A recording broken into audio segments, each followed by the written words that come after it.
Olá, olá a todos, sejam muito bem-vindos a mais um Primeira Hora do Agro.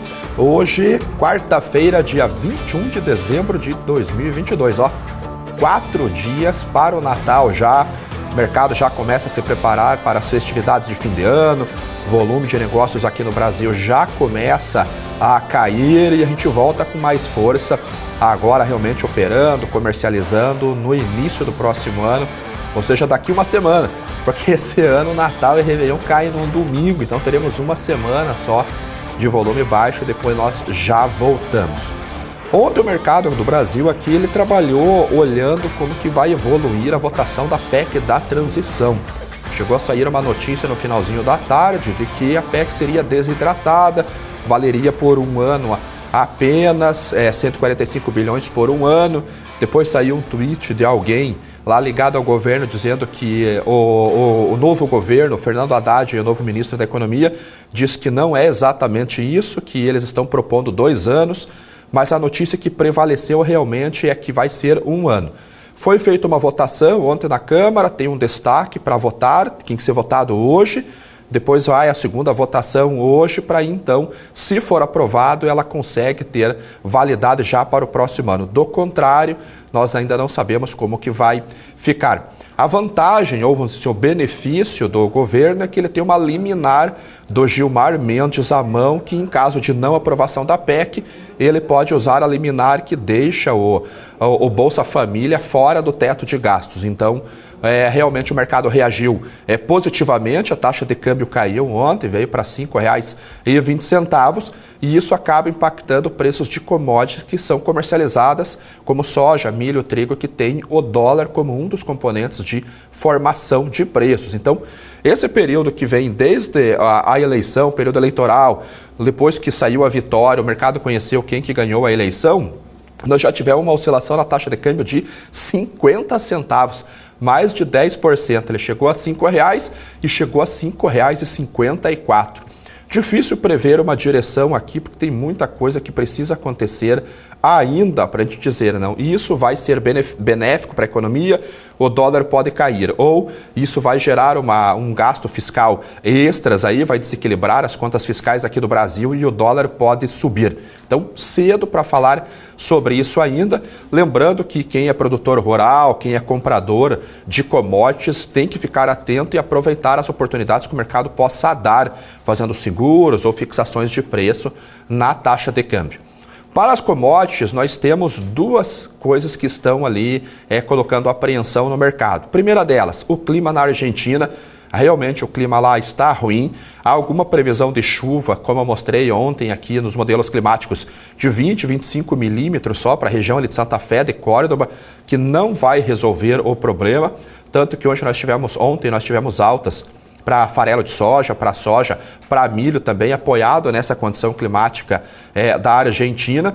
O Brasil tem vindo muito bem, vários repórteres ali de consultorias, de instituições, de agências, mostrando que a qualidade das lavouras estão muito bem aqui, com exceção do norte do Rio Grande do Sul, que realmente tem um probleminha de seca.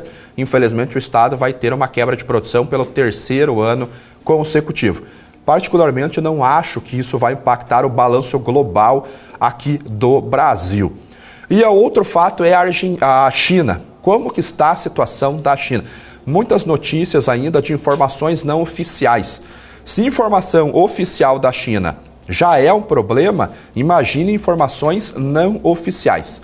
Ontem lá no Twitter, um professor, me fugiu o nome dele, acho que é Rodrigo Zaidan, ele é professor da Universidade de Xangai, e ele fez um post dizendo que há em torno de 700 milhões de pessoas com Covid no país. Isso é metade da população chinesa. E ele aponta alguns fatores lá que foram, por exemplo, a vacinação avançou muito bem entre os adultos e jovens, mas a população idosa não foi vacinada ainda ou não recebeu dose de reforço. Depois que a China reduziu as medidas anti-Covid, aumentou a circulação de pessoas e o vírus começou a circular livremente. Então são alguns dos motivos que o professor Zaidan colocou que há 700 milhões de pessoas com Covid. E a China já começa a reportar que há problemas de funcionários e empresas. Isso começa a preocupar a indústria chinesa e o varejo também. Então, muitas pessoas isoladas, muitas pessoas em casas. Felizmente, essa nova cepa de Covid ela não é tão grave como foi o Delta, como foi a Omicron, mas mesmo assim as pessoas que estão contaminadas, estão infectadas, elas não vão poder sair, circular livremente aí na rua. Então, isso já começa a afetar a mão de obra e é um dos problemas que a China tem. Como que afeta a commodity isso?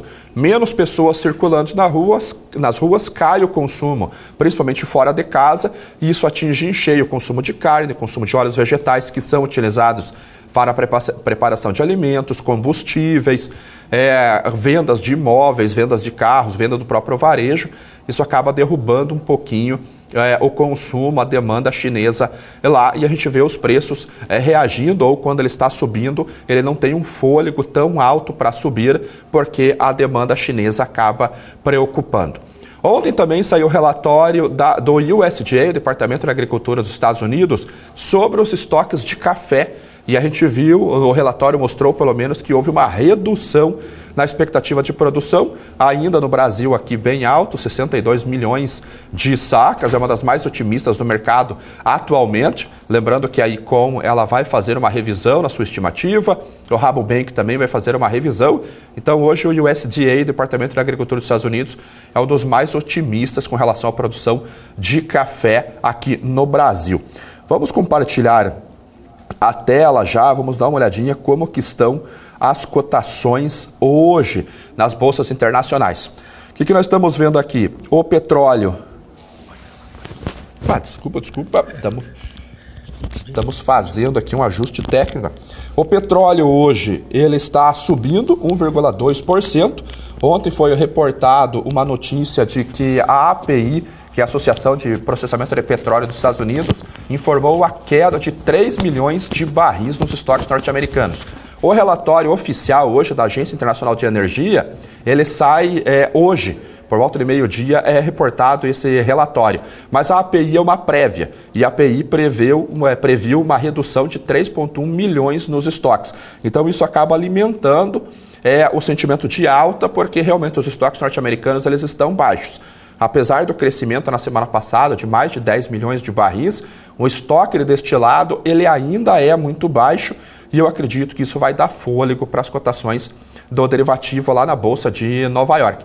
Todos os repórteres, eu acho que não há nenhum repórter internacional de grandes bancos, de consultorias especialistas em petróleo, dizendo que há uma tendência de queda para a commodity. Pelo contrário, todos veem o preço subindo no próximo ano. A minha expectativa é que o preço volte a subir em fevereiro. Até brinquei aqui que no dia 20 de fevereiro o preço volta a subir com um pouquinho mais de intensidade, mas vocês sabem, eu sou realmente otimista para as cotações do petróleo para o próximo ano, baseado nessas duas informações. Primeiro, estoques de destilados estão sazonalmente extremamente baixos, o menor nível desde o início da década de 80. E nós temos 3-4 meses de consumo sazonal que vão se apresentar à frente. Como que ficará o consumo com um estoque tão baixo? O preço tem que trabalhar para regular essa demanda, para reduzir essa demanda, né? O preço vai atuar como regulador de demanda. Passando a sazonalidade de consumo dos destilados, retinóleo e gasóleo, nós começamos a produzir a gasolina que vai ter o pico de consumo em julho, que são as férias de verão nos Estados Unidos. Com estoques baixos, a demanda por petróleo para refino vai continuar aquecida. Tanto que a Agência Internacional de Energia prevê um crescimento do consumo de petróleo de 1,7% para o próximo ano e a demanda não vai acompanhar. Além disso, nós temos a situação da Rússia ainda, que acaba complicando um pouco. E há uma notícia vindo lá que as exportações russas caíram agora em torno de 11%. Está aqui, ó. E tem um detalhe interessante nessa notícia. Então, as exportações russas elas caíram 11% no comparativo com o ano passado, até o dia 20 de dezembro, ou seja, até ontem. E ela se tornou o maior exportador para a China. Era a Arábia Saudita e agora a Rússia acabou se tornando. E eles exportaram só esse mês passado 1,9 milhão de barris, acima dos 1,82 em outubro e 1,63 de toneladas no mesmo período mesmo período do ano passado. O que isso tem favorecido a China? Nas exportações de derivados, principalmente de diesel. Então a China ela está vivendo um cenário muito favorável realmente com relação às margens. Ela compra petróleo barato, um desconto aí de 20, 25 dólares por barril lá da Rússia. Já há um oleoduto que sai da região da Sibéria e vem para a China e há o transporte marítimo também. Ela compra um petróleo barato, refina, processa esse petróleo e vende a preço de mercado o diesel. Então, imagine a alegria das refinarias chinesas ali, comprando produto com desconto e vendendo o seu derivado a preço de mercado. Isso relembra os tempos de trading lá da década de 70, quando o grande foco era mercado spot, não havia muitas negociações no contrato futuro, era assim que funcionava. Melhorou a margem, acelera a venda no spot. E como há uma restrição de oferta de diesel no mundo, a gente acompanhou muitas notícias dos Estados Unidos, a gente vê que a China está se beneficiando, se tornou um dos maiores exportadores para a Europa, já que a Rússia reduziu o seu volume e aproveitando margens muito positivas. Então, realmente, nesse ponto aqui, a China está se dando muito, muito bem. Indo para as commodities agrícolas, como eu comentei, o café hoje subindo 0,54%, primeiro vencimento aqui, 168 centavos de dólar por libra-peso. Ontem ele fez uma alta também. Os estoques da ICI ontem cresceram em torno de 10 mil sacas, eles já estão em 775 mil sacas, em que nós já chegamos a 300 mil sacas dos estoques certificados da ICI, tanto nos Estados Unidos quanto na Europa. E esses estoques já voltaram a crescer. Também há safra chegando aí da Colômbia, Vietnã, América Central. Isso colabora para o crescimento dos estoques. Na semana passada também foi reportado o crescimento dos estoques da Green Coffee Association, a GCA, 70 mil sacas. Então mostra realmente que a demanda pode estar um pouquinho mais contida. E o relatório que o USDA divulgou ontem, deixa eu dar o zoom para vocês aqui, a gente vê que a previsão reduziu em 2 milhões e 200 mil sacas a expectativa para essa temporada globalmente. O último relatório previa 174,9 milhões de sacas e agora 172,75.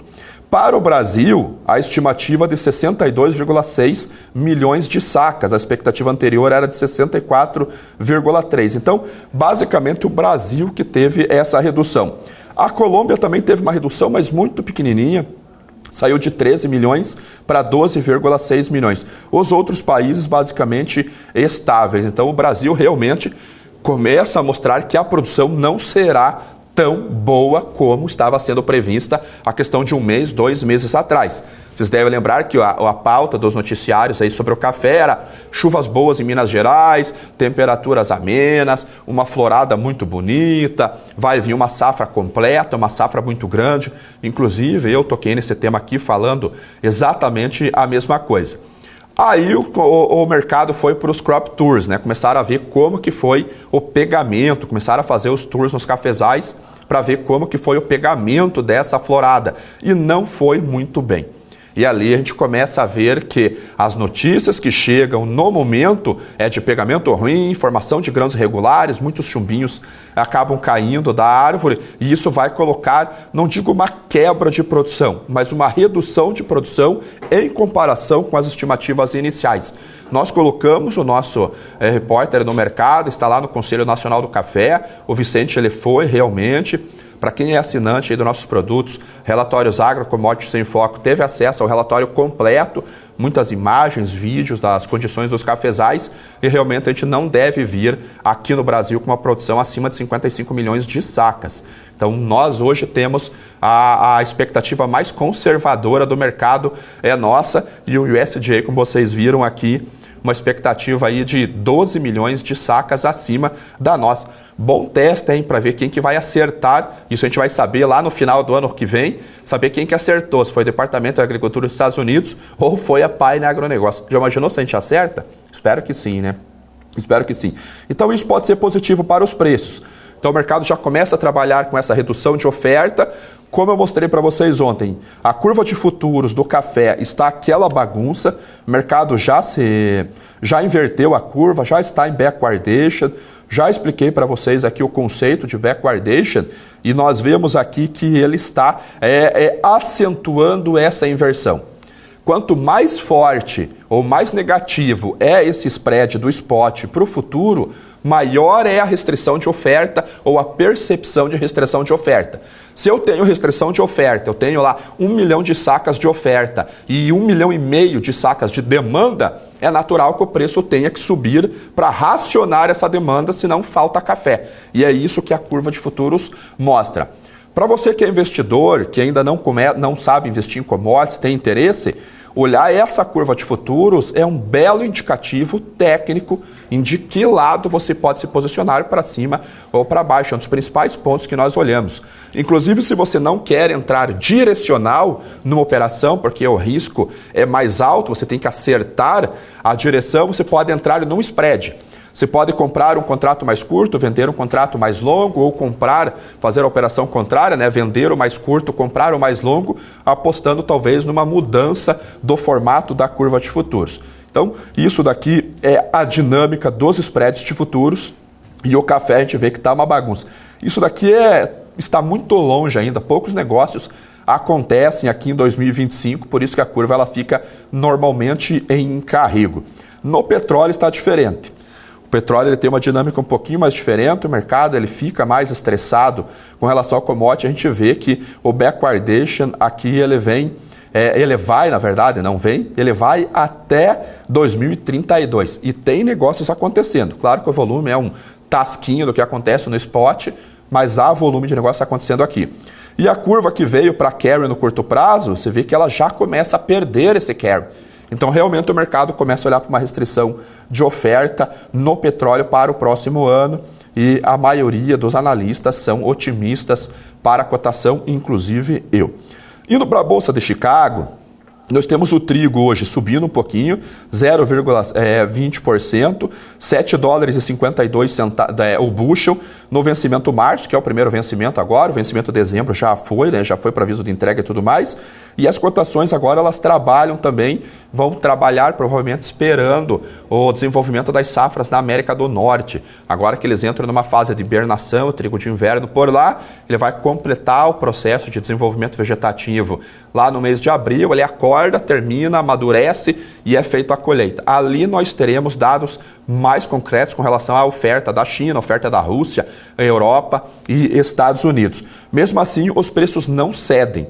Você vê que o balanço realmente é apertado, apesar da Austrália vir com uma safra muito boa por lá, segundo o governo informou, a Argentina vai ter uma redução de oferta muito grande e isso traz um desequilíbrio entre a oferta e a demanda. Na carona, o milho está indo, subindo hoje 0,12%, $6,52 o bushel. O mercado já começa a olhar para a demanda nos Estados Unidos. O Brasil já vai começar a reduzir o ritmo de exportações. Afinal de contas, mês que vem já termina a temporada. Recorde absoluto de exportação aqui do Brasil. E esse recorde vai ser superado já no próximo ano. A expectativa é essa. O milho brasileiro ele está barato, ele tem qualidade e nós conseguimos escoar. O problema para o milho brasileiro agora é que com a entrada da soja, a logística vai para a soja. Isso acaba pressionando o milho para liberar espaço nos armazéns, nos silos. A gente pode ter um movimento de baixa no cereal aqui no Brasil. Claro que dependemos, como ainda somos exportadores, do movimento da Bolsa de Chicago, do prêmio de exportação e da taxa de câmbio. Como eu comentei no início do programa, ontem uma queda bem expressiva, voltamos para R$ 5,20. Se o dólar cai muito, impacta o preço da saca em reais aqui no Brasil. Como o cereal vai ter que liberar espaço para a soja, que já começa a ser colhida, ou já começará a ser colhida no Mato Grosso no próximo mês, eu estive em Sorriso lá, chegaram a falar que no dia 1º de janeiro o maquinário vai ser ligado já, é até surpreendente, eu acho que vai um pouquinho mais tarde, vai ter que liberar o espaço nos armazéns para esse escoamento de safra de soja. A comercialização de soja, ela está lenta em comparação com com o último ano, tem muita soja para comercializar, produção vai vir grande, vai vir muita soja no mercado, isso vai ou pode colocar pressão ainda mais no cereal. E lá na Bolsa de Chicago, o mercado está muito lento nas vendas também. A gente viu uma redução na expectativa de exportação pela USDA no último relatório. O grão está caro, a logística está complicada por causa da baixa do rio Mississippi. A China praticamente é ausente das compras até esse momento, mas já começamos a ter esse indício de que a demanda começa a olhar para lá. Não tem escolha. Quem vai ter milho para exportar realmente é os Estados Unidos e só. A Argentina começa a colher no meio do primeiro semestre, uma quebra muito grande por lá. O Brasil veio com uma produção ali de 26, 27 milhões de toneladas, não tem um volume para exportar. Nossos estoques vão estar baixos pelo volume de exportação. Então, o mercado tem que olhar para os Estados Unidos e isso é positivo para a Bolsa de Chicago. Ainda é cedo, mas em janeiro a gente já deve começar a ver esse movimento um pouquinho mais expressivo. Amanhã sai relatório de vendas. Na semana passada já veio um relatório muito bom para o milho e a gente deve ver um relatório muito bom na próxima semana também.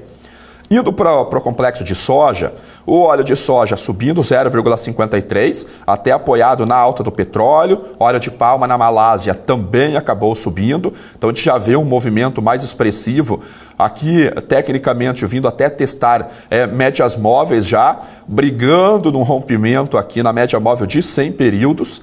Então a gente viu aqui olhando, deixa eu ver se eu consigo dar um zoom maior, a gente vê que entrou uma força vendedora aqui e não deixou o corpo do candle romper. Então talvez venha bater aqui e ele volte a cair e nós temos um suporte daí nessa faixa aqui de 60 centavos de dólar por libra peso. Então o óleo tem um balanço folgado por enquanto, a gente tem que ver como que vai ficar as misturas de biodiesel nos Estados Unidos, aqui no Brasil, Malásia já elevou também. E o mercado também começa a olhar para a quebra da Argentina. A Argentina é um dos maiores exportadores globais, começa a olhar como que virá a safra por lá. O farelo de soja subindo, o farelo de soja não tem fundamento nenhum para queda, afinal de contas o maior exportador global que é a Argentina está enfrentando esses problemas, então ele fez um rally de quase 2 semanas, teve uma realização, mas não cai. E olha a distância que ele está das médias móveis aqui. Tem um espaço muito grande para queda ainda, ou seja, se ele viesse até essa faixa aqui de 415 dólares por tonelada curta, mesmo assim ele não teria mudado a tendência olhando média móvel, né? O RSI aqui, 60 pontos, mas a gente deve ter mais uma resistência aqui, um suporte aqui em 427. Eu não acho que vai lá. Eu acho que a situação da Argentina realmente é grave, metade da área foi plantada só, tem muito que plantar ainda, não tem como plantar pela baixa umidade do solo, não há uma previsibilidade de chuvas para a próxima região que satisfaça essa necessidade e consiga resolver o problema hídrico por lá. Então o farelo vai acabar dando sustentação para o grão de soja lá na Bolsa de Chicago, que sobe 0,39, janeiro trabalhando a 14,82, como as opções já foram para o vencimento, a gente vai começar a receber os avisos de entrega do contrato futuro, o contrato spot passará a ser o março, que é a entrada na safra brasileira, 14 dólares e 86 o bushel, uma alta de 0,42. Como eu disse, a comercialização aqui no Brasil, ela está baixa ainda, vai vir muita soja. O balanço nos Estados Unidos, um pouquinho apertado, problemas no farelo. O derivativo pode ficar sustentado. Eu tenho um viés de alta para os derivativos, vocês sabem disso.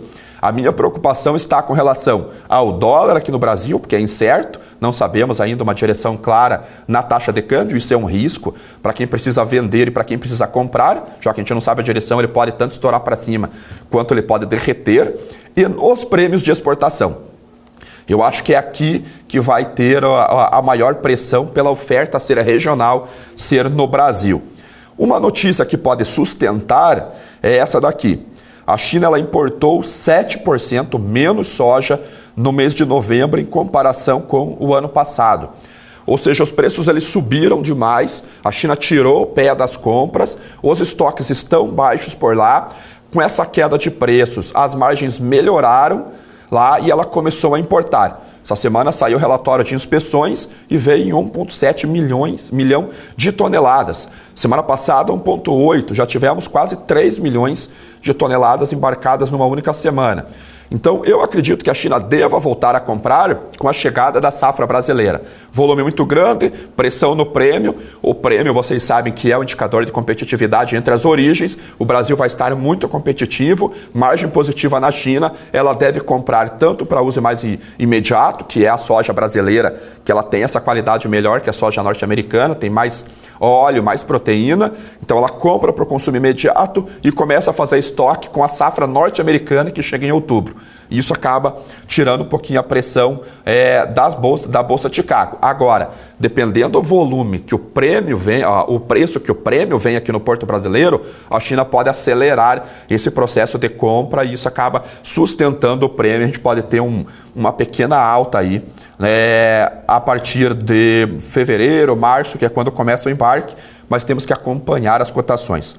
O outro destaque que eu separei é com relação aos fertilizantes. A Petrobras ela terminou o processo de venda de uma unidade de produção de nitrogenado no Paraná. A Yara ela anunciou nessa semana, na segunda-feira, que o processo que ela estava fazendo foi suspenso, ela não vai fazer a aquisição da empresa. E a Petrobras suspendeu esse processo, até em linha com o que o novo governo já anunciou que vai suspender, vai parar com desinvestimentos, com privatizações. Então, como não sabe-se qual será a política adotada para as estatais no próximo ano, a Petrobras simplesmente encerrou o processo de venda dessa unidade de fertilizantes. Eu, particularmente, acho uma pena. Acho que o estatal não tinha que ter, o Estado não tinha que ter empresa. Se estivesse na mão da iniciativa privada, no mercado com concorrência, além de mais eficiente, a gente teria preços melhores. Tem que ter concorrência. Eu estou rouco porque ar-condicionado é tenso. Então, esse foi o Primeira Hora do Agro de hoje. Desculpa a minha voz, dá para a gente suspender, parar o compartilhamento de tela. E deixa eu ver se tem alguma pergunta. Espero melhorar da garganta aí, porque realmente está tenso. O Cabral vai falar que foi do happy hour que nós fizemos ontem lá. Mas não, já estava ruim da garganta aí desde terça-feira. Vamos dar uma olhada aqui, ó. Vamos ver, bora mil. Nem acho que nenhuma pergunta aqui. Escuta a voz daquela. Falei? Cabral milho Estados Unidos é alta e a gente aqui abaixo por causa da soja? Não, Yuri, é por causa do PPE. Realmente, preço paridade de exportação, o dólar acaba afetando bastante a demanda aqui no Brasil, por isso que os preços estão reagindo para baixo. O milho está indo para exportação e não está ficando no mercado doméstico. E pessoal, vamos dar curtida aqui, pô, tá fraco de curtida, hein? Tão facinho apertar o joinha lá, não custa nada. Deixa eu ver se tem alguma pergunta aqui na BMC e vamos para o pre-market. Realmente nenhuma pergunta. Foi o happy hour de ontem, não foi o happy hour. Ele pode ter ajudado, mas não foi o único motivo, foi o ar-condicionado mesmo. Como não tem pergunta, o pessoal dá o like, voltamos amanhã no Primeira Hora do Agro e eu espero que com a garganta melhor. Tchau.